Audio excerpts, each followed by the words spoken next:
നമസ്കാരം.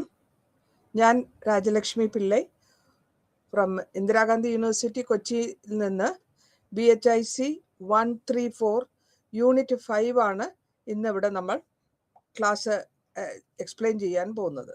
യൂണിറ്റ് 5 എന്ന് പറയുമ്പോഴത്തേക്കും അത് നമ്മളുടെ റിവോൾട്ട് ഓഫ് 1857 1857 നമ്മുടെ പറയുകയാണെങ്കിൽ സിപ്പോയി മ്യൂട്ടിനിയുടെ കാരണങ്ങളാണ്. എന്തുകൊണ്ടാണ് ഈ മ്യൂട്ടിനി ഇവിടെ ഉണ്ടായത്, എന്തൊക്കെ കാരണങ്ങൾ, എങ്ങനെയൊക്കെ വന്നു, അല്ലെങ്കിൽ എന്തൊക്കെയാണ് ഇതിൻ്റെ പരിണാമങ്ങൾ, ഇതാണ് നമ്മൾ അതേസമയം വരെ ഇതിനെ നമ്മൾ വളരെ പ്രാധാന്യം കൊടുക്കുന്നു. ഇന്ത്യൻ ഗവൺമെൻറ്റിൽ നോക്കുമ്പോൾ നമ്മൾ ഇതിന് കൂടുതലായിട്ട് പ്രാധാന്യം കൊടുക്കുന്നുണ്ട്. കാരണം ഇതാണ് തുടക്കം കുറിച്ചത്.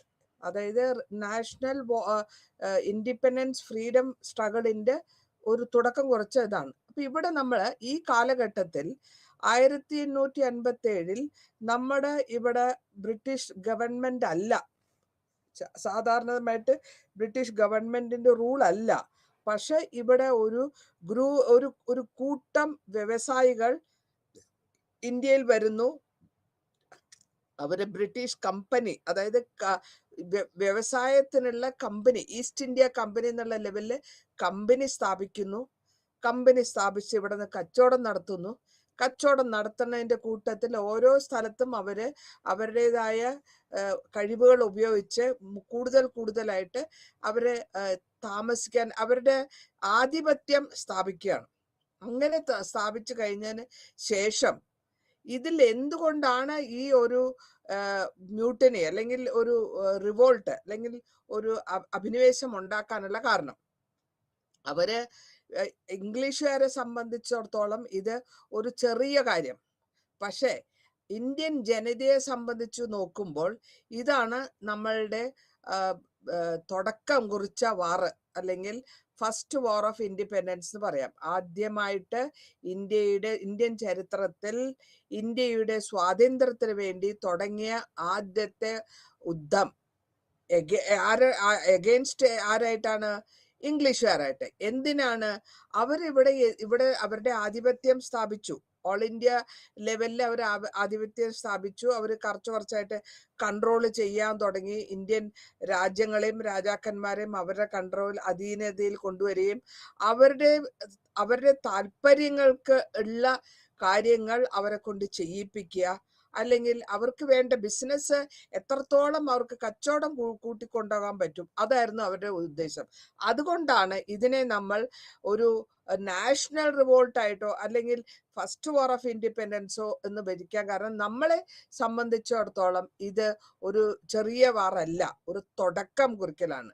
ഇന്ത്യൻ സ്വാതന്ത്ര്യ സമരത്തിന്റെ തുടക്കം കുറിക്കുകയാണ്. പിന്നെ നമ്മൾ പറയാം എന്തുകൊണ്ടാണ് നമ്മൾ ഇത്രയും ആൾക്കാരോട്, അല്ലെങ്കിൽ ഈ അഭിനിവേശം, ഈ വെള്ളക്കാരോട് നമുക്ക് ദേഷ്യം തോന്നാനുള്ള കാരണങ്ങൾ. കാരണങ്ങളാണ് നമ്മൾക്ക് ഇനിയിപ്പോൾ പറഞ്ഞു വരാൻ പോകുന്നത്. ഫെരങ്കീസ് എന്ന് പറഞ്ഞു കഴിഞ്ഞാൽ ഈ ഇംഗ്ലീഷുകാരെന്ന് അല്ലെങ്കിൽ പുറത്തുനിന്നുള്ള ഒരു അർത്ഥം. അപ്പോൾ എന്തുകൊണ്ട് നമുക്ക് അവരോട് ഇത്രത്തോളം ദേഷ്യം വന്നു, എന്തുകൊണ്ട് അവരോട് നമുക്ക് വിരോധം വന്നു, എന്ത് കാരണത്താൽ നമ്മൾ അവരെ ഇവിടെ നിന്ന് കടത്തണം, അല്ലെങ്കിൽ ഇവരെ ഇവിടെ നിന്ന് ഓടിക്കണമെന്ന് ഇന്ത്യൻ ജനതയ്ക്ക് തോന്നാനുള്ള കാര്യങ്ങളും അതിനുള്ള തുടക്കം കുറിച്ച വാറാണ് റിവോൾട്ട് ഓഫ് 1857. ഇവിടെ ആദ്യമായിട്ട് നമ്മൾ പറയുകയാണെങ്കിൽ വളരെ പ്രധാനമായിട്ടുള്ള കാരണങ്ങളുണ്ട്. ചില കാരണങ്ങളൊക്കെ ഇമ്മീഡിയറ്റ് കാരണങ്ങളാണ്, അതായത് പെട്ടെന്ന് തുടങ്ങാനുള്ള കാരണം. ചിലത് മനസ്സിൽ നേരത്തെ കൊണ്ട് നടന്നിരുന്ന വിദ്വേഷം അല്ലെങ്കിൽ ദേഷ്യം. നമ്മുടെ ആൾക്കാരെ അവർ വളരെ ഭയങ്കരമായിട്ട് അവർ ചൂഷണം ചെയ്തുകൊണ്ടിരുന്നു. ബ്രിട്ടീഷ് ബിസിനസ്സുകാര് ഇന്ത്യൻ ബിസിനസ്സിനെ അല്ലെങ്കിൽ ഇന്ത്യൻ ആൾക്കാരെ ചൂഷണം ചെയ്തുകൊണ്ടിരുന്നു. അറിഞ്ഞോ അറിയാണ്ടോ അവരെ ചൂഷണം ചെയ്തുകൊണ്ടിരുന്നു. ആ ചൂഷണം ചെയ്ത് മാത്രമല്ല, അവർ നമ്മുടെ രാജ്യങ്ങൾ പല കാരണങ്ങളാൽ പല സ്റ്റേറ്റിനെ പിടിച്ചടക്കി അവരുടെ ആധിപത്യം കൂടുതലാക്കിക്കൊണ്ടിരുന്നതുകൊണ്ട് അതൊരു ഇറിറ്റേഷൻ ഉണ്ട് നമുക്ക് മനസ്സിൽ. അണ്ടർലൈൻ എന്ന് പറയാം, അല്ലെങ്കിൽ മനസ്സിന്റെ അകത്ത് ഒരു കോണിൽ കിടപ്പുണ്ട്. ആ കോണിൽ കിടക്കുന്ന ദേഷ്യത്തിന് പുറത്തു വരാനുള്ള ഒരു ഔട്ട്ലെറ്റ് ആയിട്ട്, അല്ലെങ്കിൽ ഒരു ഔട്ട്ബ്രേക്ക്, ഒരു ഇഗ്നേഷൻ ആയിട്ടാണ് ഇത് വരുന്നത്. നമ്മൾ ആദ്യകാലത്ത് കണ്ടു. ഇന്നലത്തെ ഇതിനു മുമ്പുള്ള ക്ലാസ്സുകളിൽ ഞാൻ പറഞ്ഞു, 1757 ബംഗാളിൽ അവര് ബാറ്റിൽ ഓഫ് പ്ലാസിയിൽ പിടിച്ചടക്കുകയും ബംഗാളിനെ അവരുടെ കയ്യിൽ കൺട്രോൾ ചെയ്യുകയും ഈസ്റ്റ് ഇന്ത്യ കമ്പനി അവരുടെ ബംഗാൾ സാമ്രാജ്യം അല്ലെങ്കിൽ ബംഗാൾ പ്രോവിൻസിനെ അവരുടെ കയ്യിൽ ഒതുക്കുകയും ചെയ്തു. അവിടെ ഈ company, English east India company ഒരു കൂട്ടം കച്ചവടക്കാരാണ്. അവരുടെ കച്ചവടക്കാരന്റെ എപ്പോഴുമുള്ള ഉദ്ദേശം എനിക്ക് എത്രത്തോളം പ്രോഫിറ്റ് കിട്ടും, എത്രത്തോളം എനിക്ക് സമ്പാദിക്കാൻ പറ്റും, അതാണ് അവർ നോക്കുക. അല്ലാണ്ട് ഈ രാജ്യത്തിലുള്ളവരുടെ സുഖക്ഷേമങ്ങൾ അവർ അവരെ പറ്റി അതിനെപ്പറ്റി അവർ ബോധേഡല്ല. അപ്പോൾ അതാണ് ആദ്യത്തെ ഇത്. ചൂഷണം ഇങ്ങനെ നടന്നുകൊണ്ടിരിക്കുകയാണ്. ഇനി എങ്ങനെയാണ് ഇവര് കർഷകരെ ചൂഷണം ചെയ്തതെന്ന് പറയാം. അതെന്താന്ന് വെച്ചാല് ആ കാലഘട്ടത്തിൽ നമ്മളുടെ രാജ്യത്ത് ഇന്ത്യ കാർഷിക വിഭവങ്ങൾ കൊണ്ട് മേജറായിട്ട് നമ്മൾ കാർഷികമാണ് നമ്മളുടെ മേജർ അഗ്രികൾച്ചറൽ കൺട്രിയാണ് ഇന്ത്യ. അപ്പൊ ഇവിടെ നമ്മൾ കർഷകൻ വിതയ്ക്കുന്നു, കൊയ്യുന്നു, ജീവിക്കുന്നു. അപ്പൊ അങ്ങനെയുള്ള കർഷകന്റെ പ്രോഡക്റ്റുമാണ് കൂടുതലായിട്ട് ഇവിടെ ഉള്ളത്. അല്ലാണ്ട് ഇവിടെ ഇൻഡസ്ട്രി അല്ല. അന്നത്തെ കാലത്ത് ഇൻഡസ്ട്രിയലൈസേഷൻ അത്ര വന്നിട്ടില്ല. അപ്പൊ ഇവിടെ നമ്മൾ കർഷകന്റെ കർഷകന്റെ ജീവിതം മുഴുവനും നിലത്തിനെ സംബന്ധിച്ചിട്ടാണ്. നിലം ഉഴാൻ ഉപയോഗിക്കുന്ന നിലമാണ് അവന്റെ സ്വത്ത്. അതിൽ നിന്ന് കിട്ടുന്ന വരുമാനമാണ് അല്ലെങ്കിൽ പ്രോഡക്റ്റ് ആണ്, അതിൽ നിന്ന് കിട്ടുന്ന ധാന്യങ്ങളാണ് അവന്റെ സമ്പാദ്യം. ആ സമ്പാദ്യം കൊണ്ടാണ് അവന്റെ കുടുംബവും അവന്റെ പരമ്പരയും ജീവിച്ചു പോകുന്നത്. അപ്പൊ അത്രത്തോളം കാർഷികത്തിന് ഇമ്പോർട്ടൻസ് കൊടുത്തിട്ടുള്ള ഒരു രാജ്യത്ത് അത് കാർഷികം എവിടെ ചെയ്യാൻ പറ്റും? നിലത്തില്. അതായത് പാടത്തോ കൊയ്യുന്ന ആൾക്കാരാണ്, പാടത്ത് ജോലി ചെയ്യുന്ന ആൾക്കാരാണ് കർഷകർ. അപ്പൊ അവരുടെ ലാൻഡ് എന്ന് പറയുന്നത്, അവരുടെ ഭൂമി എന്ന് പറയുന്നത് അവരുടെ സമ്പാദ്യമാണ്. അതിനെ ആണ് ഇവരിവിടെ പല വിധത്തിൽ ഇംഗ്ലീഷ് ഈസ്റ്റ് ഇന്ത്യ കമ്പനി മാറ്റുന്നത്. ഓരോ സിസ്റ്റത്തില് പെർമനന്റ് സിസ്റ്റം, ലാൻഡ് സെറ്റിൽമെന്റിന്റെ സിസ്റ്റത്തിനെ അവരൊന്ന് മാറ്റിമറിച്ചു. പെർമനന്റ് സിസ്റ്റം, റോയറ്റ് വാരി സിസ്റ്റം, മഹൽവാരി സിസ്റ്റം, ഇതൊക്കെ ഒന്നിനൊന്ന് നോക്കുകയാണെങ്കിൽ ഇതിനെപ്പറ്റിയൊക്കെ അടുത്ത ക്ലാസ്സിൽ ഞാൻ കൂടുതൽ പരാമർശിക്കുന്നതായിരിക്കും, ഡീറ്റെയിൽ ആയിട്ട് പറഞ്ഞു തരുന്നതായിരിക്കും. ഇപ്പോൾ ഇത് ഒന്നിനൊന്നും എത്രത്തോളം ചൂഷണം ചെയ്യാൻ പറ്റും, ഒന്നിൽ നിന്ന് അടുത്തിലേക്ക് മാറി മാറി കൊണ്ടുപോയിക്കൊണ്ടിരുന്നു. അപ്പൊ നമ്മളിവിടെ അനുഭവിച്ചത് ഈ പെർമനന്റ് സിസ്റ്റം ആദ്യം അവർ ഇൻട്രൊഡ്യൂസ് ചെയ്തത് ബംഗാളിലാണ്. ബംഗാൾ പ്രോവിൻസസിലാണ് ഇതിനെ കൊണ്ടുവന്ന് ആ ബംഗാൾ ഭാഗം മുഴുവനും അവരുടെ കൺട്രോളിലാക്കി. എന്നിട്ട് എന്തൊക്കെ അവരുടെ ന്യായങ്ങളുണ്ടായിരുന്നോ, തലമുറയായിട്ട് വന്നിരുന്ന റൈറ്റ്സ് അല്ലെങ്കിൽ അവരുടെ ആധിപത്യം അല്ലെങ്കിൽ ഒരു അവകാശം, കർഷകന് അവന്റെ നിലത്തിനോടുള്ള അവകാശം, അതെന്തൊക്കെ ഉണ്ടായിരുന്നോ എന്നുള്ളതാണ്. അതിനെപ്പറ്റി അവര് ബോധവാൻ ആകാണ്ടുള്ള ഒരു സിസ്റ്റമാണ് പെർമനന്റ് സിസ്റ്റത്തെ കൊണ്ടുവരുന്നത്. ഇവിടെ നമ്മൾ നോക്കുന്നുണ്ട് ജമീൻദാർ എന്ന് പറഞ്ഞാൽ, ജമീൻ എന്ന് പറഞ്ഞാൽ ലാൻഡ്, ജമീൻദാർ എന്ന് പറഞ്ഞാൽ ആ ലാൻഡിനെ നോക്കുന്ന ആൾ, അല്ലെങ്കിൽ ലാൻഡ് ലോർഡ് എന്ന് പറയാം. ഈ ലാൻഡ് ലോർഡ് അല്ലെങ്കിൽ ജമീൻദാറും ടാക്സ് കരം പിരിക്കുന്നവരും, ടാക്സ് കളക്ഷൻ അല്ലെങ്കിൽ റവന്യൂ കളക്ഷൻ എന്ന് പറയുമ്പോൾ കരം പിരിക്കുന്നവരും, ഇവർ രണ്ടുപേർക്കും ആ ആധിപത്യം, അതായത് ആ അവകാശം, പ്രോപ്പർട്ടി അല്ലെങ്കിൽ ലാൻഡിന്റെ മേലുള്ള അവകാശം അവർക്ക് കൊടുക്കാൻ തുടങ്ങി. അപ്പോൾ എന്താ പറ്റുക?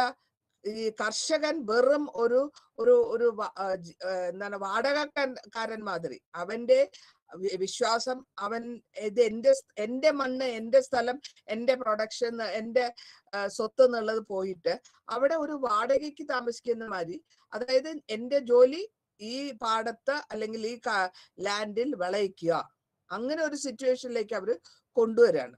അപ്പൊ അങ്ങനെ കൊണ്ടുവരുമ്പോൾ അവന് ഒരു സാധാരണക്കാര് കർഷകന്മാർ ചെയ്യുന്നത് എപ്പോഴും അവർക്ക് അവരുടെ ജീവനെക്കാട്ടിലും വലുതാണ് കർഷകൻ അവന്റെ സ്ഥലം. നമ്മളിവിടെ കേരളത്തിലും കണ്ടിട്ടുണ്ട്, കർഷകൻ ആത്മഹത്യ ചെയ്യുന്നു. എന്തുകൊണ്ടാണ് ആത്മഹത്യ ചെയ്യുന്നത്? അവന് കൃഷി ചെയ്യാൻ പറ്റാത്തൊരു സിറ്റുവേഷൻ വരുന്നു. ഈ കൃഷിയിൽ നിന്ന് കിട്ടുന്ന വരുമാനത്തിനെ ഉദ്ദേശിച്ചിട്ടായിരിക്കും അവൻ പലതും ചെയ്യുക. അപ്പൊ അങ്ങനെ വരുമ്പോൾ, അത് സാധിക്കാണ്ട് വരുമ്പോഴാണ് കർഷകൻ ആത്മഹത്യ ചെയ്യുക. കടം കയറുമ്പോഴാണ് അയാള് ആത്മഹത്യ ചെയ്യുക. ഓക്കെ, ഇവരെന്തൊക്കെയാണ് കൊടുത്തിരുന്നത്? എങ്ങനെയാണ് ഈ ലാൻഡ് ലോർഡ്സിനെ ഒരു വിധത്തിലും ജീവിക്കാൻ പറ്റാത്ത വിധത്തിൽ കർഷകനെ അവരുടെ ലാൻഡ് ലോർഡ്സ് പുതിയതായിട്ടുള്ള ആൾക്കാര് അല്ലെങ്കിൽ പുതിയതായിട്ട് ലാൻഡിന്റെ ഉടമസ്ഥ അവകാശമുള്ള ആൾക്കാരെ ഉണ്ടാക്കി. അവരുടെ സിറ്റുവേഷൻ അങ്ങനെ പുതിയതായിട്ടുള്ള ഉടമസ്ഥ ഉണ്ടാക്കുന്നത് വലിയ ആപത്താണ് കർഷകന്. പിന്നെ അത് മാത്രമല്ല, കർഷകൻ കൃഷി ചെയ്യുമ്പോൾ അതിൽ നിന്ന് കിട്ടുന്ന വിളവിനെ 10% അവര് കമ്പനിക്ക് കൊടുക്കണം. അപ്പൊ കമ്പനിക്ക് കൊടുക്കാൻ വാടക മാതിരി, ഇപ്പൊ നമ്മൾ ഒരു വീട്ടിൽ താമസിക്കുന്നു, വാടകയ്ക്ക് താമസിക്കുന്നു, വാടക കൊടുത്തില്ലെങ്കിൽ അതിന്റെ ഉടമസ്ഥൻ വന്ന് നമ്മളെ പുറത്താക്കും. അതേമാതിരി ഇവിടെ അവന്റെ സ്ഥലത്തിൽ അവൻ കൃഷി ചെയ്യുന്നു എങ്കിൽ കൂടിയും കൃഷി ചെയ്ത് വരുമാനത്തിൽ നിന്ന് 10% ഈസ്റ്റ് ഇന്ത്യ കമ്പനിക്ക് കൊടുത്തില്ലെങ്കിൽ ആ പ്രോപ്പർട്ടീനെ, ആ പാടത്തിനെ അവർ വേറെ ആൾക്ക് വിൽക്കും. അപ്പോൾ അത് അവന്റെ ജീവിത മാർഗമാണ്. കർഷകന്റെ ജീവിത മാർഗത്തിനെ തുടച്ചു മാറ്റി വേറൊരാൾക്ക് കൊടുക്കുക എന്നുള്ള ഒരു ലെവലിലേക്ക് വരുമ്പോൾ അവരുടെ മാനസികമായിട്ടും അവർ വലിയായിട്ട് കഷ്ടപ്പെടും, സാമ്പത്തികമായിട്ട് കഷ്ടപ്പെടും, ശാരീരികമായിട്ട് കഷ്ടപ്പെടും.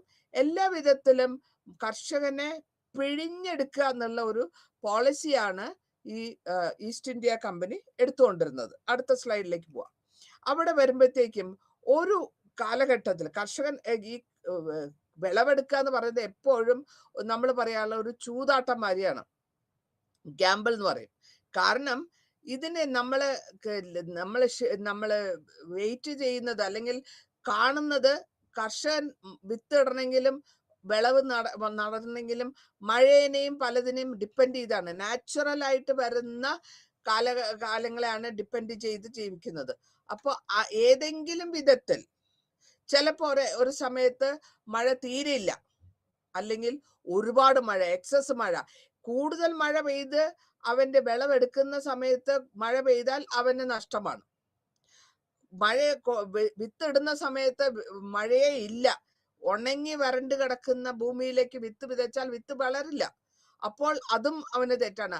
അത് കാലഘട്ടം അനുസരിച്ച് വിളവിന്റെ അല്ലെങ്കിൽ കൃഷിയുടെ കാലം അനുസരിച്ച് അതിന് അവിടെ മഴയും വെള്ളവും അതിന്റെ വിളവും ഒക്കെ ആവശ്യമുണ്ട്. അപ്പൊ ഇതെപ്പോഴും ചില സമയത്ത് എന്തെങ്കിലും കാരണവശാൽ അത് മാറിപ്പോയാൽ അത് അവന് കർഷകന് ഉപദ്രവമാവും. അവൻ എന്ത് പറ്റും, കടം മേടിച്ചിട്ടായിരിക്കും കർഷകൻ ചെയ്തിട്ടുണ്ടാവുക, അത് കൊടുക്കാൻ പറ്റാത്ത ഒരു സിറ്റുവേഷൻ വരും. അപ്പോൾ അവിടെ ഇൻട്രസ്റ്റും കൂടി വരും. അതുകൊണ്ടാണ് ഈ കർഷകന്മാർ എപ്പോഴും ത്രൂ ഔട്ട് അവരുടെ ജീവിതകാലം മുഴുവൻ അവർ ദരിദ്രന്മാരായിട്ടിരിക്കും. കാരണം അവർക്ക് ജീവിക്കാൻ പറ്റാത്തൊരു സിറ്റുവേഷൻ ആയി പോവുകയാണ്. പ്രഡിക്റ്റ് ചെയ്യാൻ പറ്റില്ല, അല്ലെങ്കിൽ നമുക്ക് ഫോർകാസ്റ്റ് ചെയ്യാൻ പറ്റില്ല ഞാൻ പണക്കാരനാകുന്നുള്ള പറയാൻ പറ്റില്ല. കാരണം അവർക്ക് കടം മേടിക്കുക, കൃഷി ഇറക്കുക, നെല്ല് ധാന്യമോ വിളയിക്കുക, അത് വിൽക്കുക, കടം വീട്ടുക, പിന്നെയും കടം മേടിക്കുക. ഇതാണ് അവരുടെ പ്രോസസ്സ് പോയിക്കൊണ്ടിരുന്നത്. അതിന്റെ ഇടയിൽ എന്തെങ്കിലും ഒരു ഷിഫ്റ്റ് വന്നു കഴിഞ്ഞാൽ അവരുടെ പരിപാടി മുഴുവനും വെള്ളത്തിലായി പോവും. പിന്നെ നിവൃത്തിയില്ല, കടം മേടിച്ച മണി ലെൻഡർ അയാളുടെ വീട്ടിൽ വന്ന് സാധനങ്ങൾ വലിച്ചെറിയും, വീട് ജപ്തി ചെയ്യും, കുട്ടികളെയും ഭാര്യമാരെയും ഒക്കെ പുറത്തു കിടക്കും, അല്ലെങ്കിൽ അവരെ ഉപദ്രവിക്കും. ഇങ്ങനത്തെ ഒരു സിറ്റുവേഷൻ വരുമ്പോൾ അവർ കൂട്ടമായിട്ട് കൂടെ ആത്മഹത്യ ചെയ്യാനുണ്ട്. അപ്പൊ കൂട്ടമായിട്ട് ആത്മഹത്യ ചെയ്യുന്നത് തീരെ നിവൃത്തിയില്ലാണ്ട് വരുമ്പോഴാണ് അവരെങ്ങനെ ചെയ്യുക. ഒരാളും ജീവന്റെ അവസാനിപ്പിക്കണമെന്ന് മോഹിക്കുന്ന ആൾക്കാരല്ലല്ലോ നമ്മളാരും. അപ്പൊ അങ്ങനെ വരുമ്പോൾ അങ്ങനത്തെ ഒരു പ്രശ്നം വരുന്നുണ്ട് ഇവിടെ. അതായത് നേച്ചറിനെ ഡിപ്പെൻഡ് ചെയ്താണ് നമ്മൾ കൃഷി ഇറക്കുന്നത്. എപ്പോഴും നേച്ചറിന്റെ കൺട്രോൾ അനുസരിച്ചിട്ടാണ്. മഴ വരേണ്ട സമയത്ത് മഴ വരണം, മഴ വിതച്ച വിത്ത് വളർന്നു വരുന്ന സമയത്ത് മഴ വേണം. അത് വിളവായിക്കഴിഞ്ഞാൽ, അല്ലെങ്കിൽ അരിയോ നെല്ലോ ആയി കതിര് വന്ന ശേഷം കൂടുതൽ മഴ വന്നാൽ അത് മുഴുവൻ വെള്ളത്തിൽ പോകും. അപ്പൊ ഇങ്ങനത്തെ പല വിധത്തിലുള്ള നാച്ചുറാലിറ്റി കലാമിറ്റീസിന്റെ എക്സ്പ്ലോയിറ്റേഷൻ ഉണ്ടാവും. ഇത് കൂടാണ്ട് ഈ കർഷകരെ നമ്മളുടെ ഈ ചെറിയ ചെറിയ ഓഫീസേഴ്സ്, അതായത് ഇംഗ്ലീഷ് ഈസ്റ്റ് ഇന്ത്യ കമ്പനിയിലുള്ള ഓഫീസേഴ്സ് ഉപദ്രവിക്കാൻ തുടങ്ങി. അവരും ചെറിയ ചെറിയ കാര്യങ്ങളിൽ അവരോട് ടാക്സ് മേടിക്കാൻ തുടങ്ങി. മണി ലെൻഡർ, കടം കൊടുത്ത ജമീന്ദാറോ അല്ലെങ്കിൽ കടം കൊടുത്ത ധനികനോ ആയ അവരെ ഉപദ്രവിക്കും. ചെറിയ ചെറിയ ഓഫീസേഴ്സ്, അതായത് ഇംഗ്ലീഷ് ഈസ്റ്റ് ഇന്ത്യ കമ്പനിയുടെ റാങ്കിലുള്ളവരും ഇവരുടെ അടുത്ത് ഉപദ്രവങ്ങൾ ചെറിയ ചെറിയ വിധത്തിൽ ഇവരെ ഉപദ്രവിക്കാൻ തുടങ്ങുന്നു. In the sense collection, tax എടുക്കുക, അല്ലെങ്കിൽ എന്തെങ്കിലും നീട്ടിക്കൊണ്ടു പോവുക. നിങ്ങൾക്കറിയാം ഗവൺമെന്റ് ഓഫീസിലൊക്കെ പോകുമ്പോഴത്തേക്കും ചില സമയത്ത് ഒരു കാര്യവും നടക്കില്ല. പതുക്കെ പതുക്കെ നിരങ്ങിയേ പോകുള്ളൂ. അപ്പൊ എല്ലായിടത്തും അവർക്ക് കർഷകന് ഉപദ്രവങ്ങൾ അല്ലെങ്കിൽ പ്രായോഗികമായിട്ട് അവന് ജീവിക്കാൻ പറ്റാത്തൊരു നില വരും. ഇനി അങ്ങനെ ഒരു നില വന്നു. ശരി, നമ്മൾക്ക് ഇതിനെപ്പറ്റി ഇതിനെപ്പറ്റി ആരോട് പോയി പറയും? നമുക്ക് പറയാൻ പറ്റുന്ന court of law. Court of ലോയിൽ കോടതിയിൽ കൊണ്ടുപോയി കേസ് കൊടുത്തു കഴിഞ്ഞാൽ കേസ് എത്രത്തോളം നമുക്ക് ഫേവർ ആയിട്ട് കിട്ടുന്നുള്ളത് കർഷകന് പറയാൻ പറ്റില്ല. കാരണം കർഷകന്മാർ വലിയ കാര്യമായിട്ട് പഠിച്ചിട്ടൊന്നും ഉണ്ടാവില്ല. കയ്യൊപ്പായിരിക്കും അവരിടുന്നത്. അങ്കൂട്ട ചാപ്പ എന്ന് പറയും ഹിന്ദിയിൽ. അപ്പോൾ കയ്യൊപ്പിട്ട് ഇടുന്ന ആൾക്കാരോട് ഈ കർഷകന്റെ സ്ഥലം അവന്റെ സ്വന്തം സ്ഥലമാണെങ്കിൽ തന്നെ ജമീന്ദാർമാർ ഇത് ചെയ്യാറുണ്ടായിരുന്നു. കാരണം അവരുടെ പേപ്പറിൽ ഈ മുദ്രപത്രത്തില് അവരെ കൊണ്ട് പണം പലിശയ്ക്ക് കൊടുക്കുന്നതിന് മുമ്പ് ഒപ്പിടിയിക്കും, കയ്യൊപ്പിടിക്കും. എഴുതാനോ വായിക്കാനോ അറിയാത്തവരാണ്. അപ്പൊ കയ്യൊപ്പിട്ടിൽ അതിന്റെ മേലെ അവർക്ക് എന്തൊക്കെ വേണമെങ്കിലും എഴുതി ഉണ്ടാക്കാം. ഞാൻ തന്നില്ലെങ്കിൽ എന്റെ സ്ഥലം നിങ്ങളുടെ പേരിലേക്കാവും. അങ്ങനെയാണ് ഈ ജമീന്ദാർമാരും മണി ലെൻഡേഴ്സും ഈ പാവങ്ങളെ കർഷകരെ പിടിച്ചു വലിച്ച് കൊണ്ടുപോയിക്കൊണ്ടിരുന്നത്. അങ്ങനെ അതും കൂടെ കോടതിയിൽ പോയാലും അവർക്ക് ജയിക്കാൻ പറ്റില്ല. കാരണം ഈ ഒപ്പ് പ്രകാരം മുദ്രപത്രത്തിലെ ഒപ്പ് പ്രകാരം അവർക്ക് സ്ഥലം നഷ്ടപ്പെടും. അവരുടെ സ്ഥലം വേറെ ആള് എടുക്കും, അല്ലെങ്കിൽ പണം കൊടുത്തവൻ എടുക്കും, അല്ലെങ്കിൽ ജമീന്ദാർ എടുക്കും, അല്ലെങ്കിൽ വേറെ ഏതെങ്കിലും വിധത്തിൽ അതിന് മാൽ പ്രാക്ടീസ് ചെയ്ത് അവര് കഷ്ടപ്പെടും. അപ്പോഴും ഈ കർഷക കുടുംബം കഷ്ടപ്പെടുകയാണ് ചെയ്യുന്നത്. ഇനി അടുത്തതായിട്ട് നമ്മൾ നോക്കാൻ പോകുന്നത് ഓരോ രാജാക്കന്മാർ, ചെറിയ ചെറിയ രാജാക്കന്മാരെ ഇവർ എങ്ങനെ പിടിച്ചടച്ചു. അവതില് നമ്മൾ ഒരു ലോർഡ് ഡൽഹൌസിയുടെ കാലത്തിൽ 1856 ഡൽഹൌസി പോളിസി കൊണ്ടുവന്നു. ലോർഡ് ഡൽഹൌസിന്റെ കാലഘട്ടമാണത്. അവിടെ ഈ അവധ് എന്ന് പറയുന്ന സ്റ്റേറ്റിനെ അവർ പിടിച്ചെടുക്കുക. അതായത് ബ്രിട്ടീഷ് ഈസ്റ്റ് ഇന്ത്യ കമ്പനി പിടിച്ചെടുക്കാണ്. പോളിസി എന്താന്ന് വെച്ചാല് നവാബ്, അവിടത്തെ നവാബ് വസീദ് അലി ഖാൻ ഒരു സ്റ്റേറ്റിന്റെ കാര്യങ്ങളിൽ മിസ്മാനേജ്മെന്റ് ചെയ്തു എന്ന് പറഞ്ഞിട്ടാണ് ആ സ്റ്റേറ്റിനെ പിടിച്ചടക്കുന്നത്. അതായത് പ്രിൻസ്ലി സ്റ്റേറ്റ് എന്ന് പറയാം, ചെറിയ ചെറിയ കൊച്ചു മൈനർ ആയിട്ടുള്ള രാജാക്കന്മാര്. അപ്പൊ അവിടെ ഡൽഹൌസിന്റെ റൂൾ പ്രകാരം നിങ്ങൾ തെറ്റ് ചെയ്തു, നിങ്ങളുടെ മാനേജ്മെന്റിൽ ശരിയായിട്ടില്ലെങ്കിൽ ഞങ്ങൾ പിടിച്ചെടുക്കുന്ന അവരെ കൊണ്ട് ഒപ്പിടിച്ചിട്ടുണ്ട്. അതുകൊണ്ട് 1856 ഡൽഹൌസി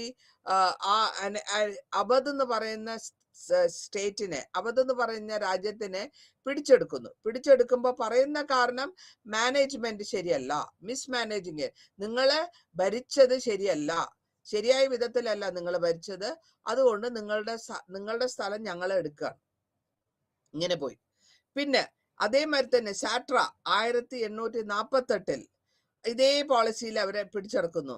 നാഗ്പൂർ ആൻഡ് ഝാൻസി, അവിടെ എന്താ പറഞ്ഞ വെച്ചാല് ഈ പ്രിൻസിലി ക്ലാസ്സിന് അടുത്ത രാജാവാകാൻ ആ രാജാവിന്റെ മകൻ ഇല്ലെങ്കിൽ, സ്വന്തമായിട്ട് മക്കള് ഇല്ലെങ്കിൽ, ആ നമ്മളുടെ കാലഘട്ടങ്ങളിൽ എനിക്ക് കുട്ടികളില്ലെങ്കിൽ എൻ്റെ കൂടപ്പറപ്പിന്റെ മക്കളെ നമ്മള് ദത്തെടുത്തിട്ട് നമ്മളുടെ സ്വത്തിന്റെ അവകാശിയാക്കി മാറ്റും. അതുണ്ടായിരുന്നു.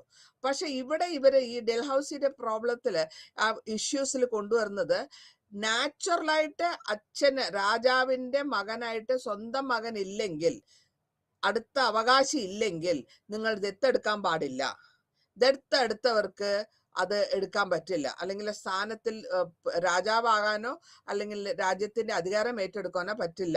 അതാണ് അവിടുത്തെ ആ പോളിസി. ആ പോളിസിയിലാണ് ഝാൻസിയിലും 1854 അവരുടെ ഝാൻസി സ്റ്റേറ്റിനെ പിടിച്ചെടുക്കുന്നത് ഒരു സ്വയമേ ഉള്ള രാജാവിന്റെ അനന്തരാവകാശി ഇല്ല എന്നുള്ള കാരണത്താണ്. അങ്ങനെയാണ് പിടിച്ചെടുക്കുന്നത്. പിന്നെ നാനാ സാഹിബിന്റെ കാര്യം പറയുമ്പോഴോ, നാനാ സാഹിബ് എന്ത് ചെയ്തു, ഒരു പെൻഷൻ ഉണ്ടായിരുന്നു.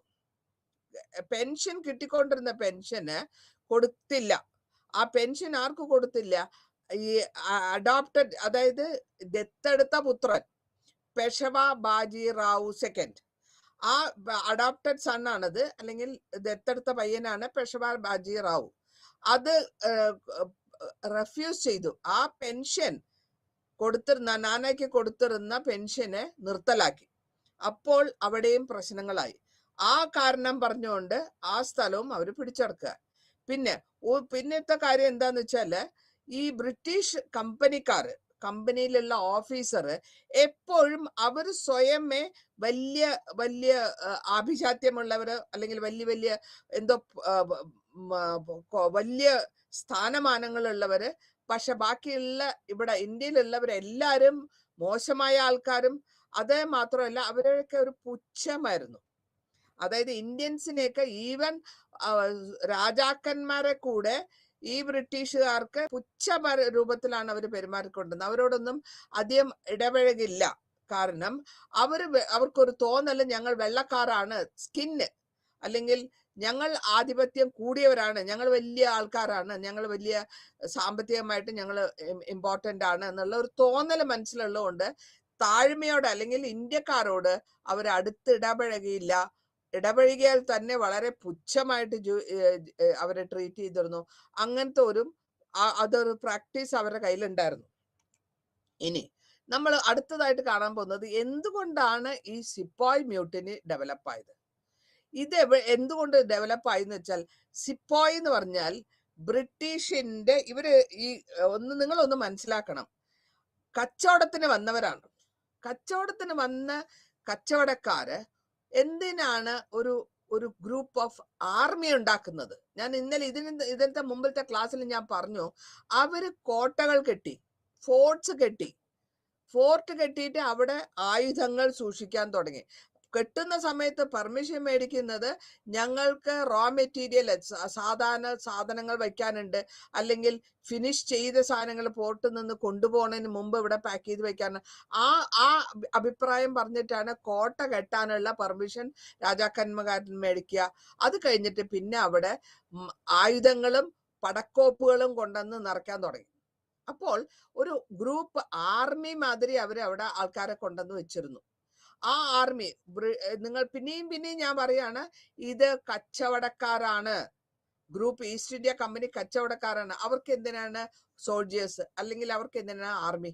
അപ്പൊ ഒരു ബ്രിട്ടീഷ് ആർമി അവരുടെ ഉദ്ദേശം കുറച്ചായിട്ട് നമ്മൾ കൺട്രോൾ എടുക്കുക എന്നുള്ളതാണ്. ആ ആർമി ഉണ്ടാക്കിയിട്ട് ആ ആർമിയില്, അല്ലെങ്കിൽ അതിൽ ഒരു ഏറ്റവും താഴ്ന്ന ലെവലില് ഓടാനും, പണി ഏറ്റവും താഴ്ന്ന ലെവൽ, കാലാൾപ്പട ലെവലിലാണ് നമ്മുടെ ഇന്ത്യൻസിനെ അഡ്മിഷൻ കൊടുത്തിരുന്നത്, അല്ലെങ്കിൽ ജോലി കൊടുത്തിരുന്നതെന്ന് പറയാം. ഈ ജോലി കൊണ്ട് അവർ ഉദ്ദേശിക്കുന്നത്, അവരെ ഞങ്ങൾക്ക് വേണ്ടി പണിയെടുക്കുന്ന ആൾക്കാർ. അപ്പോൾ സിപ്പോയി എന്നാണ് അവരെ പറയാ, ലോവർ ഗ്രേഡ് ആയിട്ടുള്ള ഏറ്റവും താഴ്ന്ന ലെവലില്. ഇവർക്ക് മേലെ വലിയ കമാൻഡർ ലെവലിലേക്കൊന്നും വരാൻ പറ്റില്ല. അവർക്ക് എപ്പോഴും താഴത്തെ കാലാൾപ്പട അതായത് വെടിയുണ്ടോ വെട്ടുകൊണ്ടോ ചാകാനുള്ള ആൾക്കാരെന്നർത്ഥം. അപ്പോ ഇങ്ങനെ വരുമ്പോൾ ഇവരെ ഏത് ഗ്രാമത്തിൽ, നോർത്ത് ഇന്ത്യയില് കഷ്ടപ്പെട്ട കർഷക ഗ്രൂപ്പിൽ നിന്നവരാണ് ഇവരൊക്കെ. അവരെന്തിനാ അവിടെ നിന്ന് വന്നു വെച്ചാല്, എന്തെങ്കിലും ശമ്പളം കിട്ടുമല്ലോ, മാസാമാസം നമുക്ക് ശമ്പളം കിട്ടും, ശമ്പളത്തിനെ കൊണ്ട് നമ്മുടെ കുടുംബത്തിനെ സഹായിക്കാം, ഈ ഉദ്ദേശത്താണ്. അപ്പൊ ഇവിടെ ഈ മിലിറ്ററി സർവീസിൽ അവർ ജോയിൻ ചെയ്തതിന്റെ അർത്ഥം തന്നെ, ഏതെങ്കിലും വിധത്തിൽ നമ്മളുടെ കുടുംബത്തിനെ സഹായിക്കാൻ പറ്റുമെങ്കിൽ അത് ചെയ്യാം. എന്തുകൊണ്ട് അങ്ങനെയെന്ന് വെച്ചാൽ, ഇപ്പൊ കർഷകന്റെ കുടുംബത്തിലുള്ളവരാണ് ഇവരൊക്കെ. അവർക്ക് കൃഷി ചെയ്യാൻ പറ്റാത്തൊരു സിറ്റുവേഷനും അവിടെ നശിച്ചു പോകുന്നു, അല്ലെങ്കിൽ എന്തെങ്കിലും പ്രോബ്ലം കൊണ്ട് കൃഷി കണ്ടിന്യൂ ചെയ്യാൻ പറ്റാത്തവരാണ് ഇതിൽ വന്ന് ജോയിൻ ചെയ്യുന്നത്. ഇവർക്ക് കൊടുത്തിരുന്ന സാലറിയോ വളരെ തുച്ഛമായ സാലറി, 9 രൂപ 10 രൂപ മാക്സിമം. ഈ സാലറി കൊണ്ട് ഇവർക്ക് ഫുഡ് കഴിക്കാനുള്ള പൈസ കൊടുക്കണം, യൂണിഫോമിനുള്ള പൈസ കൊടുക്കണം, ഇവിടുന്ന് ഒരു സ്ഥലത്തേക്ക് മാറണമെങ്കിൽ പ്രൈവറ്റ് ലഗേജ് ഉണ്ടെങ്കിൽ അതിന് പൈസ കൊടുക്കണം. അങ്ങനെ അവരെ കൊടുത്ത സാലറിന്റെ 3/4 ഭാഗവും തിരിച്ച് അവർക്ക് തന്നെ കിട്ടുന്ന വിധത്തിലാണ് അവർ കൊണ്ടുപോകുന്നത്. അങ്ങനെ വന്നപ്പോൾ ഇവർക്ക് വലിയ പൊസിഷനും കിട്ടില്ല. ഏറ്റവും വലിയ പൊസിഷൻ സുബേദാറാണ്. അതിന് മേലെ പ്രൊമോഷൻ ഇല്ല. അടുത്ത സ്ലൈഡിലേക്ക്. ഇവിടെ പിന്നെ ഒരു കാര്യം വന്നത്, റിലീജിയനെ പറ്റിയിട്ടുള്ള ഒരു മതഭ്രാന്താണ്. എന്താന്ന് വെച്ചാല്, ഈ സമയത്ത് കുറെ ആൾക്കാരെയൊക്കെ കൺവേർട്ട് ചെയ്ത്, ഹിന്ദു ആൾക്കാരെയൊക്കെ കൺവേർട്ട് ചെയ്ത് ക്രിസ്ത്യാനിറ്റിയിലേക്ക് മാറ്റി. അപ്പൊ ക്രിസ്ത്യൻസ്, ബ്രിട്ടീഷുകാർ ക്രിസ്ത്യൻസ് ആണ് അവരുടെ റിലീജിയൻ, അല്ലെങ്കിൽ അവരുടെ മതം ക്രിസ്ത്യാനിറ്റിയാണ്. അപ്പോൾ ക്രിസ്ത്യാനിറ്റി ആക്സെപ്റ്റ് ചെയ്യുന്നവർക്ക് കുറച്ച് ബെനിഫിറ്റ്. ഈ ചെറിയ മീനിനെ ഇട്ടിട്ട് വലിയ മീനിനെ നമ്മൾ കൊത്തിയെടുക്കില്ലേ, അല്ലെങ്കിൽ ചൂണ്ടയിടില്ലേ, അതേമാതിരി ചെറിയൊരു ബെനിഫിറ്റ് കാണിച്ചു കൊടുക്കുക. നിങ്ങൾ ക്രിസ്ത്യാനിറ്റി ആയാൽ, നിങ്ങൾ ക്രിസ്ത്യനായി കൺവേർട്ട് ചെയ്താൽ, നിങ്ങൾക്ക് എന്തെങ്കിലും അസുഖം വന്നാൽ ഞങ്ങൾ ട്രീറ്റ് ചെയ്യും. അങ്ങനെ ചെറിയ ചെറിയ ബെയ്റ്റുകൾ, ചെറിയ ചെറിയ ചൂണ്ടയിൽ കൊളുത്തുന്ന മാതിരിയുള്ള സൗകര്യങ്ങൾ പറയുമ്പോഴത്തേക്കും പാവപ്പെട്ട കർഷകൻ അവൻ അറിയാണ്ട് തന്നെ ഈ അവന്റെ മനസ്സാന്തര വന്ന് അവൻ ഇതിലേക്ക് ജോയിൻ ചെയ്യുക, ക്രിസ്ത്യനായി മാറുന്നു, ഹിന്ദു ക്രിസ്ത്യനായി മാറുന്നു. ഈ കേസ് ഇവിടെ റിലീജിയനെ പറ്റി, അല്ലെങ്കിൽ മതഭ്രാന്തിനെ, അവരുടെ മതത്തിനെ, ക്രിസ്ത്യാനിറ്റിയെ ഇവിടെ ഇൻട്രൊഡ്യൂസ് ചെയ്തു. ഇനി അടുത്ത പോളിസി എന്താന്ന് വെച്ചാൽ, ഒരു കാരണവശാലും ഇന്ത്യൻസ് അവരുടെ ജാതിയുടെ സിംബോളിക് ആയിട്ട് ചെയ്യാൻ പാടില്ല. നമ്മളൊക്കെ തിലകമിടും, പല ജാതിക്കാർക്കും പല വിധത്തിലുണ്ട്. നെറ്റിയിൽ തിലകമിടും, ആണും പെണ്ണും തിലകമിടും, ടർബൻ കെട്ടും. അങ്ങനെ ഓരോ മതത്തിനും അതിൻ്റെതായ ബെഞ്ച് മാർക്കുണ്ട്, അല്ലെങ്കിൽ കാസ്റ്റ് മാർക്കുണ്ട്. അപ്പോൾ അതൊന്നും നിങ്ങൾ ചെയ്യാൻ പാടില്ല. അവർ പറഞ്ഞു, നിങ്ങൾ ഞങ്ങളുടെ ആർമിയിൽ ജോയിൻ ചെയ്യുമ്പോൾ ഈ പറഞ്ഞ കാര്യങ്ങൾ ഒന്നും ചെയ്യാൻ പാടില്ല. പിന്നത്തെ കാര്യം എന്താ വെച്ചാൽ, ഒരു ബോണ്ട് എഴുതി കൊടുക്കണം. ഈ ബോണ്ടിൽ എന്താ പറഞ്ഞിട്ടില്ല വെച്ചാൽ, കടൽ കടന്ന് പോവാനുള്ള ഒരു സമ്മതപത്രമാണ്. കടൽ കടന്ന് പോവാന്നുള്ളത് അന്നത്തെ കാലത്ത് നമ്മുടെ ഹിന്ദു റിലീജിയനില് ഇത് അക്സെപ്റ്റ് ആയിരുന്നില്ല. നമ്മൾ കടൽ കടക്കാനായിട്ട് താല്പര്യം കാണിക്കാറുണ്ടായിരുന്നില്ല. അങ്ങനെ കാണിച്ചു പോകുമ്പോൾ അവരുടെ വിശ്വാസം, ഹിന്ദുസിന്റെ വിശ്വാസം, കടൽ കടന്നാൽ പിന്നെ തിരിച്ചു വരില്ല, അല്ലെങ്കിൽ ബ്ലാക്ക് വാട്ടർ എന്നാണ് അതിനെ പറയാ, അത് നമ്മൾ തിരിച്ചു വരില്ല എന്നുള്ള ഒരു തോന്നല് ഓരോരുത്തരുടെ വിശ്വാസമാണ്. അപ്പോൾ അത് ഞാൻ തയ്യാറാണ്, ജോലിയിൽ ജോയിൻ ചെയ്താൽ എന്താവശ്യത്തിനും കടൽ കടക്കേണ്ടി വന്നാൽ ഞാൻ തയ്യാറാണെന്നൊരു സമ്മതപത്രം കൊടുക്കണം. ഇത് ആയപ്പോഴത്തേക്കും 47ാമത്തെ റെജിമെന്റ്, ഓരോ റെജിമെന്റിന് ഓരോ നമ്പർ ഉണ്ട്, ഗ്രൂപ്പിനാണ് റെജിമെന്റ് എന്ന് പറയാ. ഈ റെജിമെന്റ് ആയിട്ടുള്ള സിപ്പോയിസ് അല്ലെങ്കിൽ സോൾജേഴ്സിന് ബാരാക്പൂരിലുള്ളവര് അവര് ബർമയ്ക്ക് പോകാൻ പറഞ്ഞപ്പോൾ, സീ റൂട്ട് വഴി ബർമയ്ക്ക് പോകാൻ പറഞ്ഞപ്പോൾ അവരത് അക്സെപ്റ്റ് ചെയ്യില്ല. അവർ പറഞ്ഞു, നോ, നമുക്ക് പോകാൻ പറ്റില്ല. അപ്പൊ അങ്ങനെ വരുമ്പോഴത്തേക്കും അവിടെ ഒരു അഭിപ്രായ വ്യത്യാസം വന്നു, അല്ലെങ്കിൽ ഡിസൊബേ എന്ന് പറഞ്ഞു, അല്ലെങ്കിൽ റൂളിനെ എതിർത്തു എന്നും വരാം. അടുത്തത്, ഇനി ഇത് കൂടാണ്ട് ഇവിടെ നമ്മൾ വേറൊന്ന് കണ്ടിട്ടുള്ളത് എന്താ വെച്ചാല്, വേറെ വിധത്തിലുള്ള ഉയർച്ചകളാണ്, അപ്രൈസിംഗ് ആണ്, ചെറിയ ചെറിയ കാര്യങ്ങള്. ഇവരെന്താ ചോദിച്ചാൽ, 1844 7 ബറ്റാലിയൻ ആൾക്കാർ എന്തിനു വേണ്ടിയിട്ട് അവര് റിവോൾട്ട് ചെയ്തു, എന്തിനു വേണ്ടിയിട്ട് അവര് എതിർത്തു? സാലറി പോരാ, അല്ലെങ്കിൽ അലവൻസ്, ബാറ്റ പോരാ, അല്ലെങ്കിൽ അലവൻസ് പോരാ, ഇതിനു വേണ്ടി ഞങ്ങൾക്ക് കൂടുതൽ വേണം എന്നുള്ള ഒരു അഭിപ്രായം വന്നപ്പോഴത്തേക്കും അവരെയൊക്കെ ഇവരുടെ കണ്ണിൽ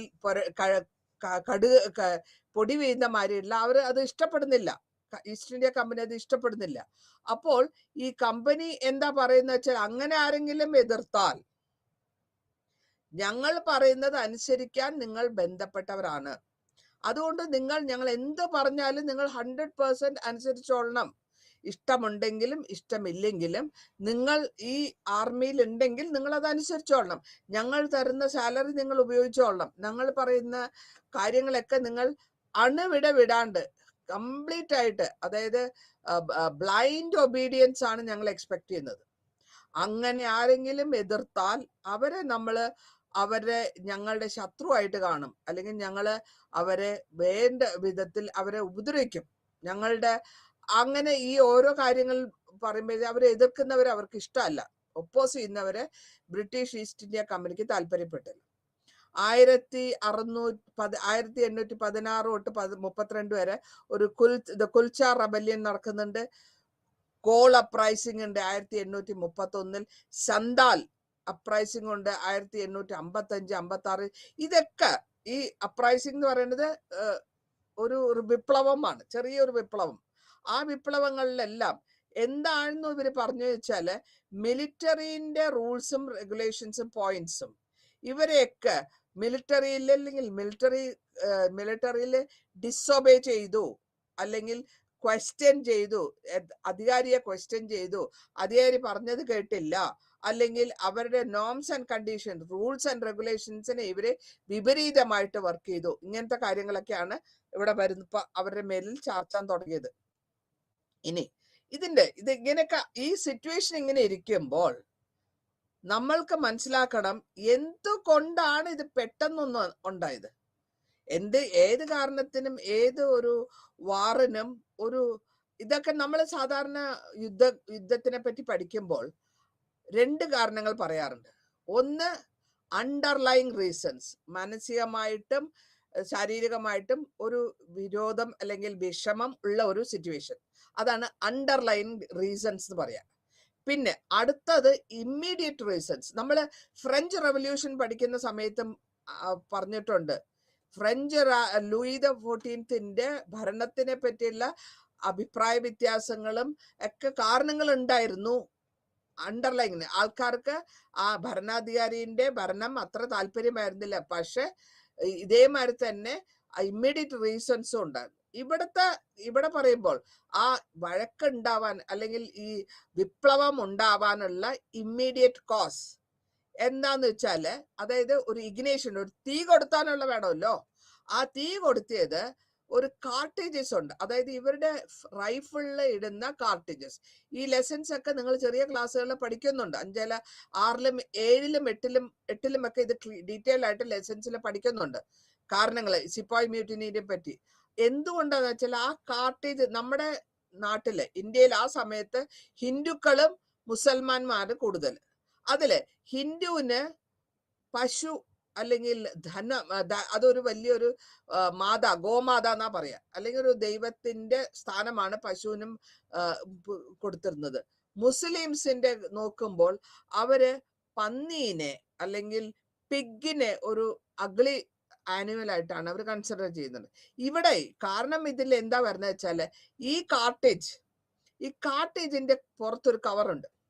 ആ കാർട്ടേജിനെ ഗ്രീസ് ചെയ്തിരിക്കുന്നത് അല്ലെങ്കിൽ കവർ ചെയ്തിരിക്കുന്നത് ഈ പറഞ്ഞ പന്നീന്റെയും പശുവിന്റെയും ഇറച്ചിയോ ഫാറ്റോ എന്താണെന്നാണ് അവര് ഒരു അഭിപ്രായങ്ങൾ അറിഞ്ഞത്. അപ്പോൾ അത് കാർട്ടേജ് ഇതിന്റെ അകത്തേക്ക് ഇടുന്നതിന് മുമ്പ് അവര് കടിച്ചു വലിച്ചു മാറ്റണം. ഈ സോൾജേഴ്സ് ഇത് കടിച്ചു വലിച്ചു മാറ്റിയിട്ട് വേണം റൈഫിളിലേക്ക് ലോഡ് ചെയ്യാൻ. അപ്പോൾ എന്താ പറ്റുന്നത്, 2 മതക്കാരുടെയും, ഹിന്ദുസിന്റെയും അതേമാതിരി മുസൽമാന്റെയും മനസ്സിൽ ഒരു അഭിപ്രായ വ്യത്യാസം വരും. ഞങ്ങൾ ഇത് തൊടില്ല, ഞങ്ങൾ ഈ ഗ്രീസ് ചെയ്തിട്ടുള്ളത് ഞങ്ങൾ ഉപയോഗിക്കില്ല. കാരണം മുസൽമാന് അത് പന്നിയുടെ ഗ്രീസ് ഉണ്ട് അല്ലെങ്കിൽ ഫാറ്റ് ഉണ്ട് അതിൽ, ഹിന്ദു സോൾജറിന് അവരുടെ ഹിന്ദുവിന്റെ പശുവിന്റെ ഇതുണ്ട്. അപ്പൊ ഇത് രണ്ടുപേരും ഒരേമാതിരി, 2 സോൾജേഴ്സ്, 2 മതത്തിൽപ്പെട്ട സോൾജേഴ്സ് അല്ലെങ്കിൽ സിപ്പായ്സ് ഒരേമാതിരി ഇതിനെ എതിർത്തു. അങ്ങനെയാണ് ഈ സിപ്പായി റിവോൾട്ടിന് തുടക്കം കുറിക്കുന്നത് അവിടെ നിന്നാണ്. ഇവർ 2 പേരും പറഞ്ഞു അവരുടെ ഉദ്ദേശം, അവര് മനസ്സിൽ വിചാരിച്ച എന്താ വെച്ചാൽ ഇവര് നിർബന്ധമായിട്ട് നമ്മളെ മതം മാറ്റാനുള്ള അഭിപ്രായങ്ങൾ കൊണ്ടുവന്ന് ഇംപ്ലിമെന്റ് ചെയ്യിക്കുകയാണ്, നമ്മളെ കൊണ്ട് ചെയ്യിക്കുകയാണെന്നുള്ള ആ ഒരു കോസ്, ആ ഒരു മനസ്താപം ആണ് ഇതിന്റെ തുടക്കം കുറിക്കാനുള്ള കാരണം. ഇനി എന്ത് പറ്റുന്നു, എങ്ങനെ വരുന്നു, ആ സമയത്താണ് മംഗൾ പാണ്ഡെ, നിങ്ങളൊരു സിനിമ കൂടെ വന്നിരുന്നു മംഗൾ പാണ്ഡെനെ പറ്റിയിട്ടുള്ള സിനിമ. അത് ബ്രിട്ടീഷുകാരുടെ കാര്യങ്ങളാണ്. അത് സിനിമയാക്കി കൊണ്ടുവന്നപ്പോൾ ആൾക്കാർക്ക് കുറച്ചുകൂടെ എളുപ്പമായിട്ട് മനസ്സിലാക്കാൻ പറ്റി. 29 മാർച്ച് 1857 ഈ മംഗൾ പാണ്ഡെ എന്ന് പറഞ്ഞ യങ് ആയിട്ടുള്ള ഒരു സോൾജർ ബാരാക്പൂറിന്റെ ഇതില് സ്റ്റേഷന് ബാരാക്പൂറിലുള്ള ആ ആർമിയിലുള്ള ആളാണ് മംഗൾ പാണ്ഡെ എന്ത് ചെയ്തു, അയാള് ആ ബ്രിട്ടീഷ് ഓഫീസേഴ്സിനെ അറ്റാക്ക് ചെയ്തു. തിരിച്ച് ഞങ്ങളുടെ മേധാവിനെ നമ്മൾ അറ്റാക്ക് ചെയ്യുക. അപ്പോ ആ മംഗൾ പാണ്ഡെ ഒരു സാധാരണ സോൾജർ ബ്രിട്ടീഷ് ഓഫീസർ അറ്റാക്ക് ചെയ്യുമ്പോൾ അവര് വെറുതെ ഇരിക്കില്ല, അവര് വേഗം അവനെ പിടിച്ച് തൂക്കിക്കൊല്ലുക ചെയ്യുന്നത്. ഈ തൂക്കിക്കൊല്ലുന്നതിന് ശേഷം ഉടനെ തന്നെ റിയാക്ഷനായി. 24-ാം തീയതി ഏപ്രിൽ 24-ാം തീയതി 90 അല്ലെങ്കിൽ 90 ആൾക്കാര്, ആ 3rd നേറ്റീവ് കാവലറിയിലുള്ളവര് ഇതേ സാധനം, അതായത് ഈ തൂക്കിക്കൊല്ലല് ഇന്ത്യ മുഴുവനും പരക്കുകയാണ്, ന്യൂസ് ഇങ്ങനെ പരക്കുകയാണ്. ഇങ്ങനെ ഇതിനെ റെഫ്യൂസ് ചെയ്തത് കൊണ്ട് മംഗൾ പാണ്ഡെനെ തൂക്കിക്കൊന്നു. ധൈര്യമുള്ള ഒരു പയ്യനായിരുന്നു. അങ്ങേരെ ഇത് റിവോൾട്ട് ചെയ്തു. മാത്രമല്ല അങ്ങേരെ അറ്റാക്ക് ചെയ്തുവല്ലോ, പോലീസ് ബ്രിട്ടീഷ് അധികാരനെ അറ്റാക്ക് ചെയ്തുവല്ലോ. അപ്പോൾ അവനെ തൂക്കിക്കൊന്ന വിവരം എല്ലാവരും അറിയുകയും ഉടനെ തന്നെ അവരെയും ഇതേമാതിരി ഞങ്ങൾ ഉപയോഗിക്കില്ല എന്നുള്ള ഒരു സ്റ്റേഷൻ ഇത് 9 പേരും 90 പേരും പറഞ്ഞു ഞങ്ങൾ ഇത് തൊടില്ല, ഞങ്ങൾ ഇത് ഉപയോഗിക്കില്ല. അപ്പോൾ ഇവരെന്താ ചെയ്തത്? ഈ 85 പേരെ ഡിസ്മിസ് ചെയ്തു.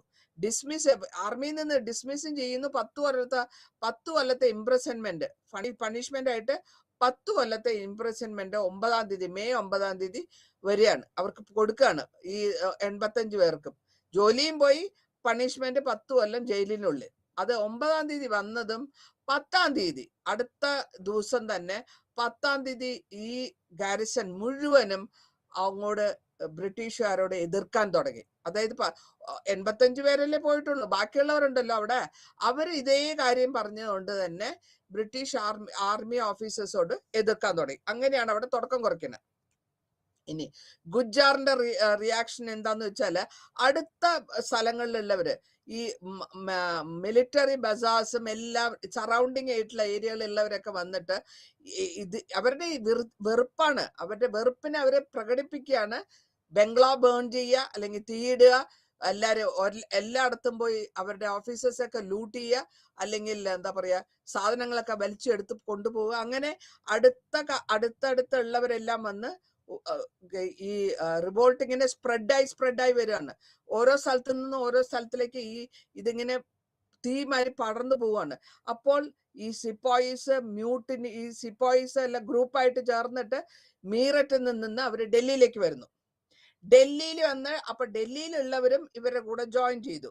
എന്നിട്ട് റെബല്യസ് ആയിട്ടുള്ളവരും ഇവരുടെ കൂടെ ജോയിൻ ചെയ്തു.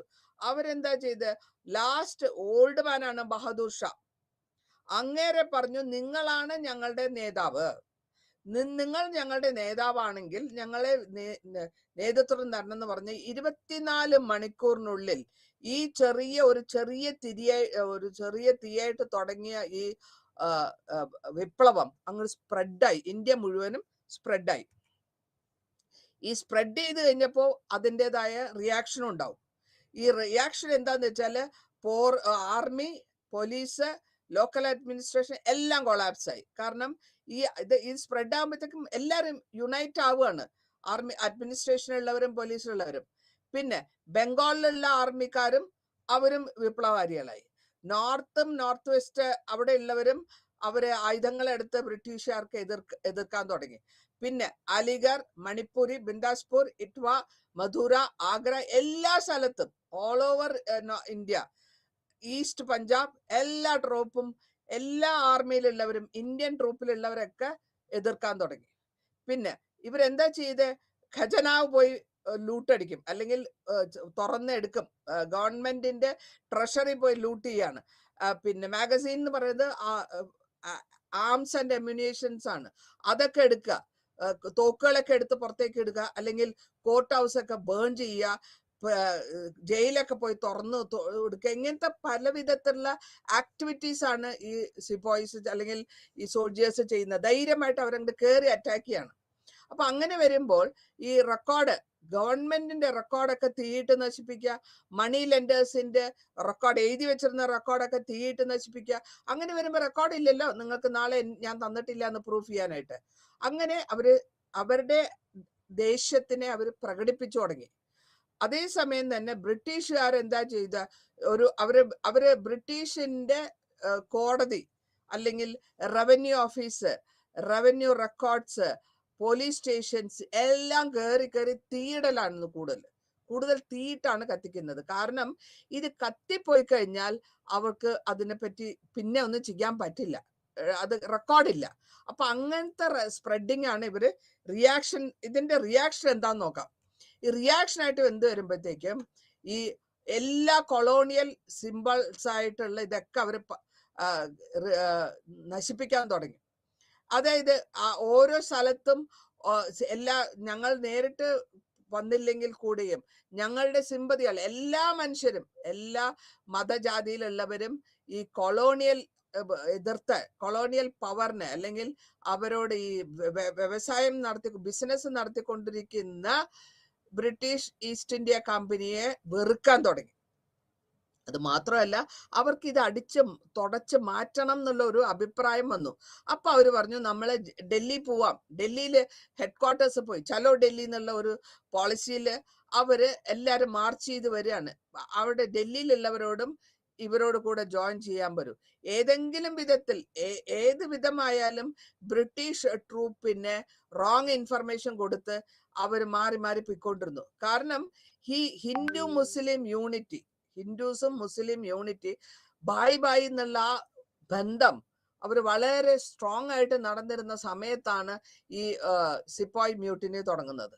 അപ്പൊ സിപ്പോയ് മ്യൂട്ടിനി കാരണം നമുക്ക് കിട്ടാൻ പറ്റുന്നത് മാസീവായിട്ടുള്ള ഈ എത്ര തന്നെ വന്നാലും ബ്രിട്ടീഷുകാരുടെ നമ്പർ, എത്ര ആൾക്കാർ ബ്രിട്ടീഷുകാർ ഇവിടെ ഉണ്ടോ അതിന്റെ 4 ഇരട്ടിയോ 10 ഇരട്ടിയോ ആണ് ഇന്ത്യയിലത്തെ ജനങ്ങള്. അപ്പൊ അവർ ഒരുമിച്ച് നിൽക്കുമ്പോൾ ഈ ബ്രിട്ടീഷുകാർക്ക് ഒന്നും ചെയ്യാൻ പറ്റില്ല. അവർ ഫെയിലിയർ പതുക്കെ അവർക്ക് ഫെയിലിയർ അനുഭവിക്കാൻ, അവര് തോൽക്കാൻ തുടങ്ങി പല സ്ഥലത്തും. ഇനി ഇതിന്റെ കോഴ്സ് എങ്ങനെയാ വെച്ചാല്, തുടക്കം ഇത്രയും നേരം നമ്മൾ തുടക്കത്തിനെ പറ്റി പറഞ്ഞു. ഇനി കോഴ്സ് ഏതേത് വിധത്തിലാണ് ഈ വിപ്ലവം പോയിക്കൊണ്ടിരുന്നത്. 1857 45,000 ഇന്ത്യൻ യൂറോപ്യൻസ് ആണ് ഇവിടെ ഉള്ളത്. അതില് 2,03,000 റെഗുലർ ട്രൂപ്സും ഉണ്ട്. ഇത് കൽക്കട്ടയിലും ഡൽഹിയിലും കൂടിയാണ് 5 റെജിമെന്റ്സ് ആണ്. റെജിമെന്റ്സ് വെച്ചാൽ ഗ്രൂപ്പ്, 5 റെജിമെന്റ് ആയിട്ട് ഇരിക്കുന്ന സമയമാണ്. ഇവരെന്ത് ചെയ്തു വെച്ചാൽ മെയ് 11 ഡൽഹിയിലുള്ളവർ, മീററ്റിലുള്ളവരെല്ലാരും കൂടെ ഡൽഹിയിൽ വന്ന് ബഹാദൂർ ഷാനെ കണ്ടു. ഞാൻ നേരത്തെ പറഞ്ഞു.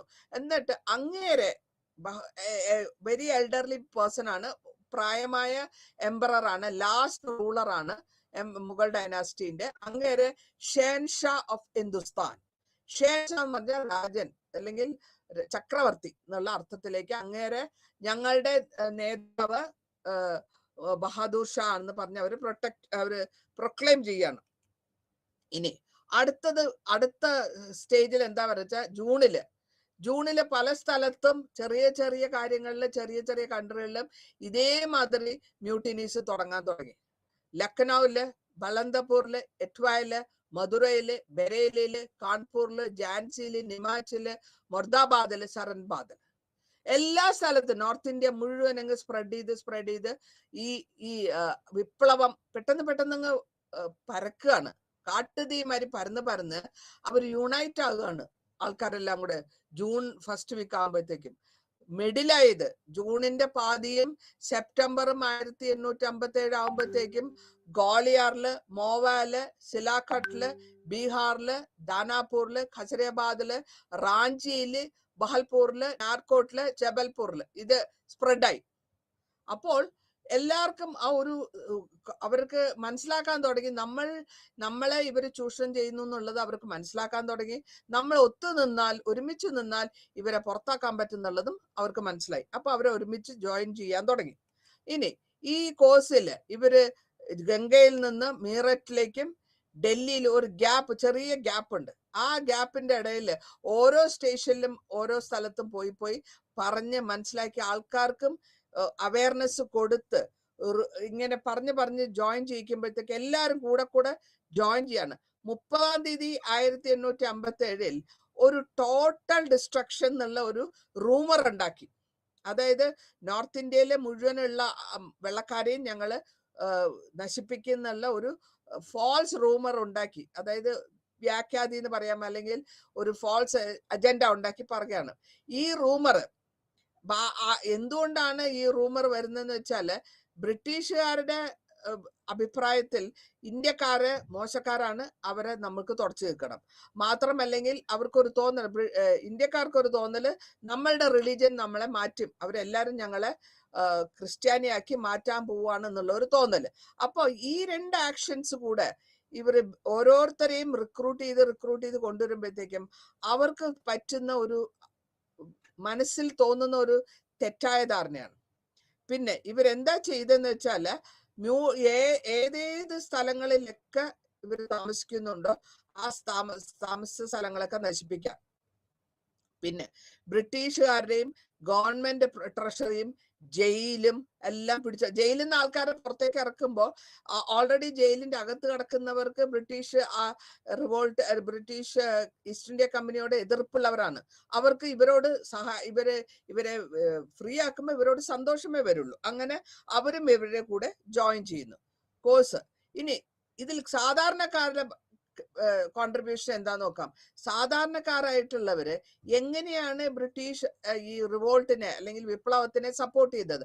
അവര് ഓരോ സ്ഥലത്തും അവര് ചപ്പാത്തികളൊക്കെ ഓരോ സ്ഥലത്തേക്കും പാക്ക് ചെയ്ത് ഫുഡ് തീർന്നു പോവല്ലോ. നമ്മളിപ്പോ കാണുന്നില്ലേ യുക്രൈനില് അടിച്ച് തകർക്കുന്നത്? ഫുഡ് ഇല്ലാണ്ടാവുമ്പോഴത്തേക്കും ചപ്പാത്തീസൊക്കെ സ്ഥലങ്ങളിൽ ഓരോ സ്ഥലത്തേക്കും കൊടുത്തേക്കുക. അതിനൊക്കെ ഓരോ ഉദ്ദേശമുണ്ട്, ഓരോ മീനിങ്സോടെ ആയിരിക്കും അവരുടെ പാർട്ടിസിപ്പേഷൻ. അതായത് സാധാരണക്കാരായ ആൾക്കാർ ഫുഡ് സപ്ലൈ ചെയ്യുക, വാട്ടർ സപ്ലൈ ചെയ്യുക, ക്ലോത്ത്സ് സപ്ലൈ ചെയ്യുക, അങ്ങനത്തെ പല വിധത്തിലുള്ള. പിന്നെ അടുത്ത രാജ്യങ്ങളിലുള്ളവര്, അതായത് നെയ്ബേഴ്സ്, നമ്മളുടെ അടുത്ത വില്ലേജിലുള്ളവര് എല്ലാരും വന്ന് സപ്പോർട്ട് ചെയ്ത് കാസ്റ്റ് എന്ത് വേണേ ആയിക്കോട്ടെ, മതം എന്തായിക്കോട്ടെ, പക്ഷെ നമ്മൾ യുണൈറ്റ് ആയിട്ട് നിൽക്കണം.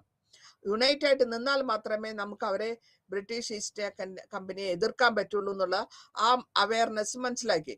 പിന്നെ എല്ലാ സ്ഥലത്തും അവർ ഒരേ മാതിരി തന്നെയാണ് അറ്റാക്ക് ചെയ്യാൻ ഉദ്ദേശിച്ചത്.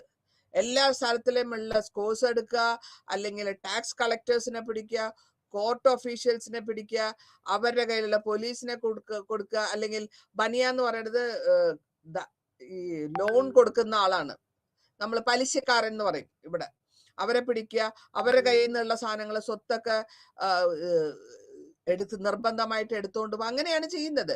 ട്രഷറി എല്ലാം ലൂട്ട് ചെയ്യും, പ്രിസസിനെ കൊണ്ടുപോകും, കത്തിച്ച് പോവാണ്. മുന്നേറി പോകുമ്പോഴത്തേക്കും ഇതൊരു പ്രശ്നമായിട്ട്, വലിയൊരു പ്രശ്നമായിട്ട് ഇന്ത്യയെ സംബന്ധിച്ചിടത്തോളം അല്ലെങ്കിൽ ബ്രിട്ടനെ സംബന്ധിച്ചിടത്തോളം ഒരു വലിയ പ്രശ്നമായിട്ട് മാറിക്കഴിഞ്ഞ് ഈ ന്യൂസ് ഇംഗ്ലണ്ടിൽ എത്തുന്നുണ്ട്.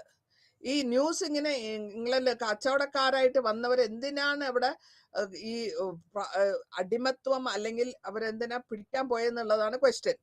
ഈ പൊളിറ്റിക്കലി അല്ലെങ്കിൽ നമ്മൾ ചരിത്രപരമായിട്ടോ അല്ലെങ്കിൽ രാജ്യഭരണം ഇവർക്ക് എന്തിന്റെ ആവശ്യം? ഇവർക്ക് വന്നു ബിസിനസ് ചെയ്തു പോണം.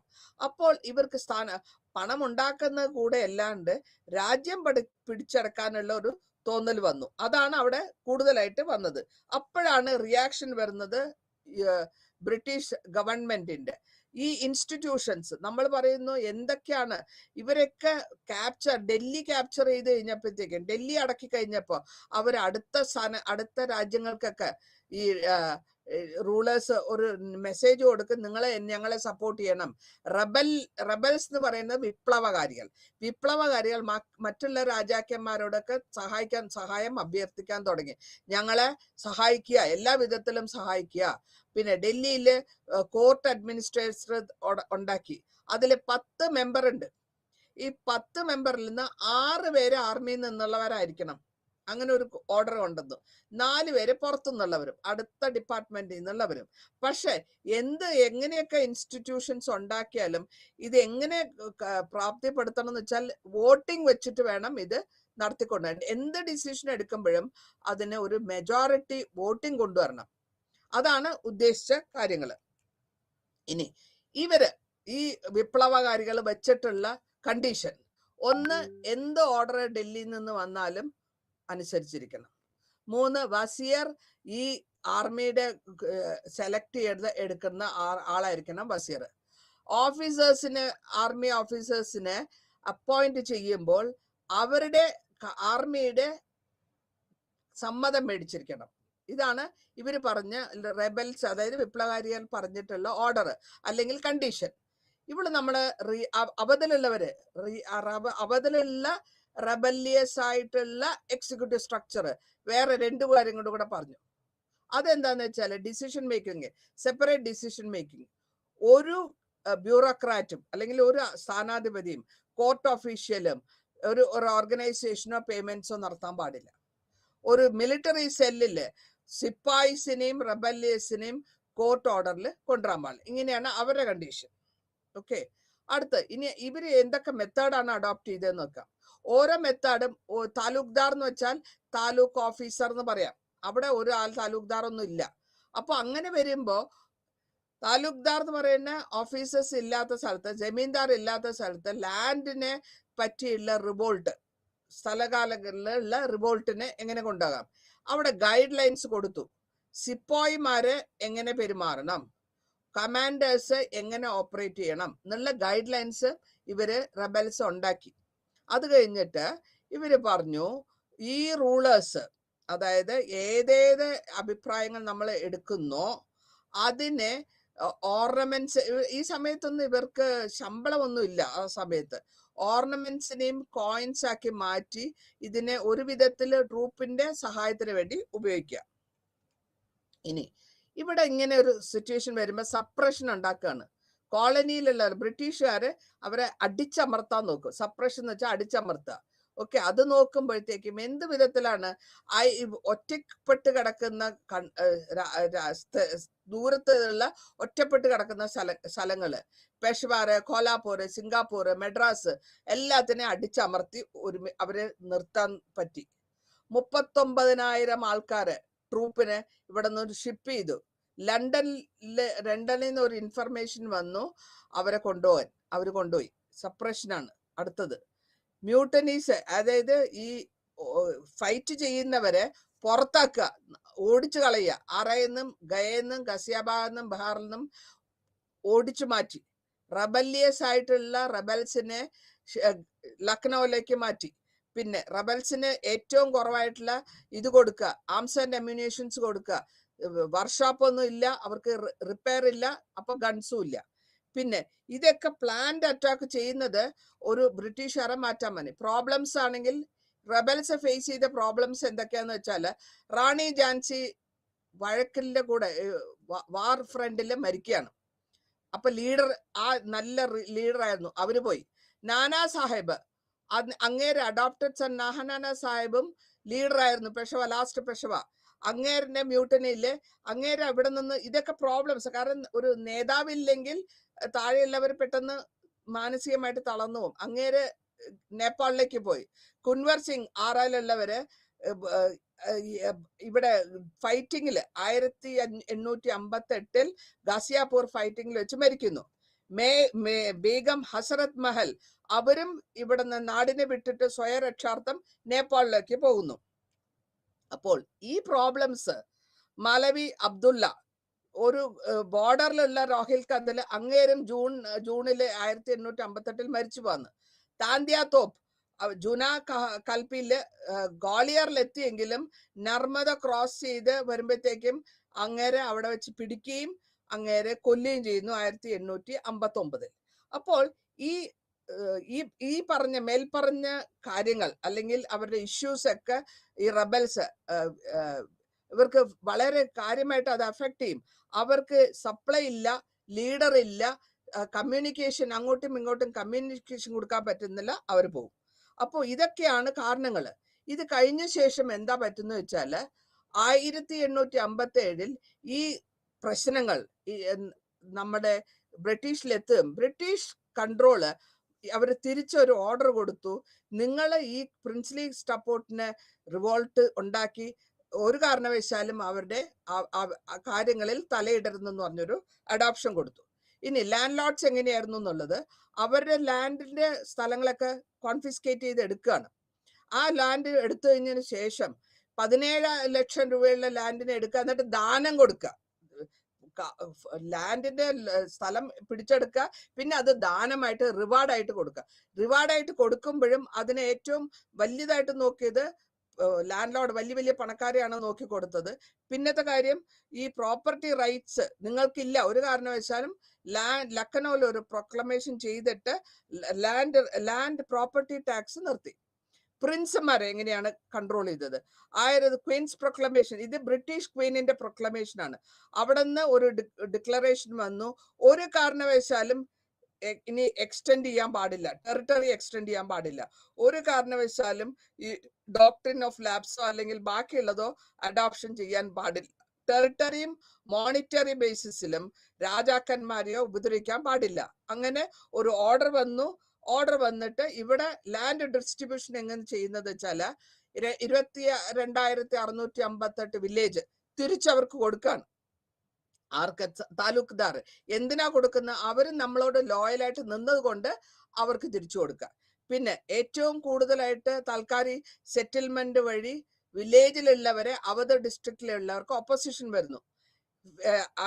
അഗ്രേറിയൻ സ്ട്രൈക്കില് അല്ലാതെ ഫേസ് വിത്ത് അഗ്രേറിയൻ സ്ട്രൈക്കിൽ വരുന്നവർക്ക് റെന്റൽ ഡിമാൻഡായിട്ട് താലൂക്കാറിന് ഓരോ തരത്തില് ഫിക്സഡ് എമൗണ്ട് 1862 പറ്റുന്നു. ഇന്ത്യ അത് കൂടാണ്ട് ഇവർക്ക് ഈ ചെറിയ കാരണത്തിലും പ്രൈമറി ആയിട്ടുള്ള 12 വർഷത്തെ ഒരു റൈറ്റ് കറിയാണ്. 12 വർഷം കഴിഞ്ഞാൽ ആ റൈറ്റ് ഇല്ല. ഇനി ആർമിയിൽ എന്തൊക്കെ ചേഞ്ചസ് വന്നു? ആർമിയിലെ ചാൾസ് വുഡിന്റെ ഒരു ആർമി വരികയാണ് ഇവിടെ. 1861 ഒരു ബ്രിട്ടീഷിന്റെ ഒരു കോളനി ഇതിനെ അടച്ചമർത്താനുള്ള ഒരു സിസ്റ്റം. സോ അവധിലുള്ളവരെയും ബീഹാറിലുള്ളവരെയും സെൻട്രൽ ഇന്ത്യയിലുള്ളവരെയും വിളിപ്പിച്ചിട്ട് അവരെയൊക്കെ ഡിക്ലെയർ ചെയ്തു നോൺ മാർഷ്യൽ എന്നുള്ള ഗ്രൂപ്പിലാക്കി റിക്രൂട്ട് ചെയ്തു. അല്ലെങ്കിൽ അത് അവരെ മാറ്റി, അവരുടെ പ്രതിച്ഛായ മാറ്റി. അവർ നോൺ മാർഷ്യൽ ആണ്. റിക്രൂട്ട്മെന്റ് അവിടുന്ന് ഈ ഭാഗത്ത്, അതായത് അവധിലും ബീഹാറിലും സെൻട്രലിൽ നിന്ന് വരുന്ന റിക്രൂട്ട്മെന്റ് കുറച്ചു. പിന്നെ സിഖ്, ഗൂർഖ, പത്താൻ ഇവരെയൊക്കെ മാർഷ്യൽ ഗ്രൂപ്പ് നാക്കി. എന്നിട്ട് അവരെ കൂടുതലായിട്ട് റിക്രൂട്ട് ചെയ്തു. ആ ലാർജ് നമ്പറിൽ റിക്രൂട്ട് ചെയ്ത് ആർമിയിലേക്ക് വെച്ചു. അവർ സ്ട്രോങ് ആണ് കുറച്ചുകൂടെ. കമ്മ്യൂണിറ്റി ലെവലിലും കാസ്റ്റ് ലെവലിലും ട്രൈബൽ ലെവലിലും ഉള്ളവരെ ഒബ്സ്ട്രക്ട് ചെയ്യും. അവരോട് ഇനി സിപ്പായ്സിന് അവതെന്നുള്ളതും റോയലായിട്ട് നമ്മളുടെ അടുത്ത് ഇത് നിൽക്കുന്നവരെ മാത്രം എടുത്താൽ മതി എന്നുള്ള ഒരു ഓർഡർ കൊണ്ടുവന്നു. ഇനി ബ്രിട്ടീഷിന്റെ പോളിസി ആഫ്റ്റർ ഈ റിവോൾട്ടിന്റെ കാരണം ഗവൺമെന്റ് ഓഫ് ഇന്ത്യ ആക്ട് ആണ് പാസ് ചെയ്യുക. ഈ ആക്ട് പ്രകാരം 1858 റോയൽ ക്വീൻസ് പ്രൊക്ലമേഷൻ പ്രകാരം വരുന്നത്, ഇനി മുതൽ ബ്രിട്ടീഷ് രാജ്യം അല്ലെങ്കിൽ India under the crown, India ഭരിക്കുന്നത് ബ്രിട്ടീഷ് ക്രൗൺ ആയിരിക്കും. ക്വീനോ ക്രൗണോ കിങ്ങോ ആയിരിക്കും. ക്രൗൺ എന്ന് വെച്ചാൽ തലപ്പത്ത് എന്നുള്ളത്. പിന്നെ ഇവർക്ക് എല്ലാവരും ആരൊക്കെയാണോ ഈ ആർമിയിൽ സമ്മതിച്ചത് 1859 മുതൽ അവരുടെ തെറ്റിനെ പാഠം ചെയ്ത് അല്ലെങ്കിൽ ക്ഷമിച്ച് അവരെ വിടും. അങ്ങനെയാണ് ഈ ഓരോ ക്വസ്റ്റ്യൻസ് കൊണ്ടുവരുന്നത്. ഇവർക്ക് ഓപ്പൺ ആയിട്ട് സർവീസ് കൊടുക്കാൻ, എല്ലാവർക്കും സർവീസ് കൊടുക്കാൻ പറ്റും. പിന്നത്തത് കസ്റ്റംസിന് പൊടിയാൻ പറ്റും. ബഹാദൂർ ഷാനെ റിവോൾട്ട് ചെയ്തതിന് മാറ്റി മുസ്ലിം റെസ്ട്രീം കൊണ്ടുവരും. അങ്ങനെ കൊണ്ടുവന്നു. ചേഞ്ചസ് മാത്രം നമ്മൾ നോക്കുകയാണെങ്കിൽ വളരെ ചെറിയ ചേഞ്ചസ് ആണ് കൊണ്ടുവന്നതെങ്കിൽ കൂടിയും ബ്രിട്ടീഷിന്റെ ഭരണം, നേരിട്ടുള്ള ഭരണം ഈ കുറച്ചുകൂടെ സ്ട്രോങ് ആകുകയാണ് ലേറ്റർ ഓൺ. അതുകൊണ്ടാണ് നമ്മൾ അവിടെ ഈ ബ്രിട്ടീഷുകാരെ മാറ്റാൻ വേണ്ടിയിട്ട് ഇന്ത്യൻ നാഷണൽ മൂവ്മെന്റ് തുടങ്ങുന്നത് ആ സമയത്താണ്. Indian national movement foreign rule നിർത്തണം, ഒരു കാരണവശാലും ഇന്ത്യ ക്വിറ്റ് ഇന്ത്യ മൂവ്മെന്റ് ഉണ്ടെന്ന് ഗാന്ധിജി വരുന്നു. കാരണം ഇന്ത്യ ഫ്രീഡത്തിന് വേണ്ടിയിട്ട് ഫൈറ്റ് ചെയ്യാൻ തുടങ്ങിയത് ഈ 47 വാർ 1847 വാറിന്റെ ശേഷം 1947 വരെ India under the control of British. ഈ ലെസൺ സ്റ്റുഡൻസിനോട് എനിക്ക് പറയാനുള്ളത്, ഈ ലെസൺ വളരെ ഇമ്പോർട്ടൻ്റ് ആയിട്ടുള്ള ഒരു ലെസൺ ആണ്. അത് വളരെ കാര്യമായിട്ട് നിങ്ങൾ വായിച്ച് മനസ്സിലാക്കുക, പഠിക്കുക, പ്രിപ്പയർ ചെയ്യുക. കാരണം ഇതൊരു 20 മാർക്ക് ക്വസ്റ്റ്യന് ബ്യൂട്ടിഫുൾ ആയിട്ട് ഒരു ക്വസ്റ്റ്യൻ ആയിട്ട് കൊണ്ടുവരാൻ ചാൻസസ് ഉണ്ട്.